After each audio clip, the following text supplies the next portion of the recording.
കക്കാനും മുക്കാനും പിന്നെ നക്കാനും അതിനുവേണ്ടി മാത്രമാണ് ഞങ്ങൾ ഈ പാർട്ടിയിൽ ഉളുപ്പില്ലാതെ നിൽക്കുന്നത്. എന്തോ അലമ്പുണ്ടാക്കാൻ വന്നിരിക്കുക. അതെ,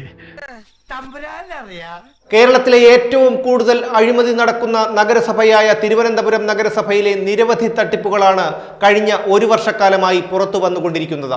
ഈ പഴയ അലവലായത്തരൊക്കെ ഇപ്പോഴും കൂടെ കൊണ്ടു നടക്കല്ലേ? എന്ത് ചെയ്യാനാ, അതെന്റെ തൊലിയുമായിട്ട് ഇഴുകി ചേർന്ന് പോയി.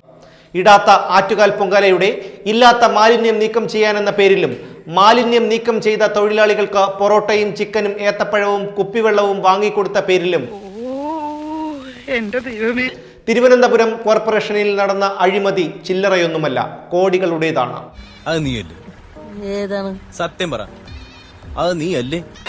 നോക്കണ്ടടാ ഉണ്ണി, ഇത് ഞാനല്ല.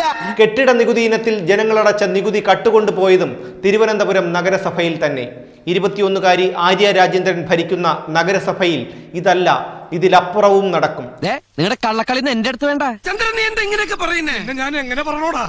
അനന്തപുരിയിലെ അനന്തമായ അഴിമതി പാർട്ട് 1. പട്ടികജാതി വികസന വകുപ്പ് ഓഫീസിൽ 2017 മുതൽ 2021 വരെയുള്ള കാലയളവിൽ നടന്ന അഴിമതികളുടെ അന്വേഷണ റിപ്പോർട്ട് പുറത്തുവിടാതെ ഇക്കാലമത്രയും പൂഴ്ത്തിവെച്ചിരിക്കുകയായിരുന്നു.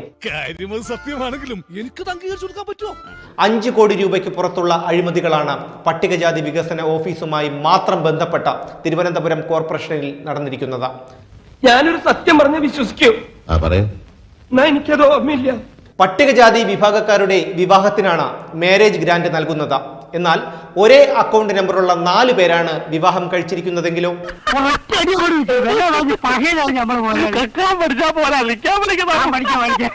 അല്ല, അതിനിപ്പോ അവനെ കുറ്റം പറയാൻ പറ്റില്ല. 24 മണിക്കൂർ ഈ ചാരായം കഴിച്ചോണ്ടിരുന്നിട്ട് ഒരു സുപ്രഭാതത്തിൽ അത് കിട്ടാതാകുമ്പോൾ പ്രശ്നമുണ്ട്. ആരുടേതാണ് ഈ അക്കൗണ്ട്? ഇതുപോലെ 24 അക്കൗണ്ടുകളിലേക്ക് മാത്രമായി ട്രാൻസ്ഫർ ചെയ്ത തുകയാണ് 1,04,72,500 രൂപ. ഇത് ഒരുപാടുണ്ടല്ലോ.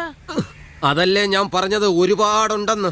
കൂടിപ്പോയോ? ഇല്ല, കുറഞ്ഞു പോയാ. ഞാൻ പോലീസ് കോൺസ്റ്റബിൾ ആണ്. അയ്യോ, അത് ഞാൻ അറിഞ്ഞില്ല. എങ്കിൽ പിന്നെ ഇഷ്ടം പോലെ മര്യാദകളാവാം. പ്രളയ സമയത്ത് ലോഡെണ്ണി PR ചെയ്ത MLA ആയ പ്രശാന്തിന് ഇതിലെ അക്കൗണ്ട് നമ്പറുകൾ എണ്ണാൻ അറിയാതെ പോയത് കഷ്ടമെന്നേ പറയാനാകൂ.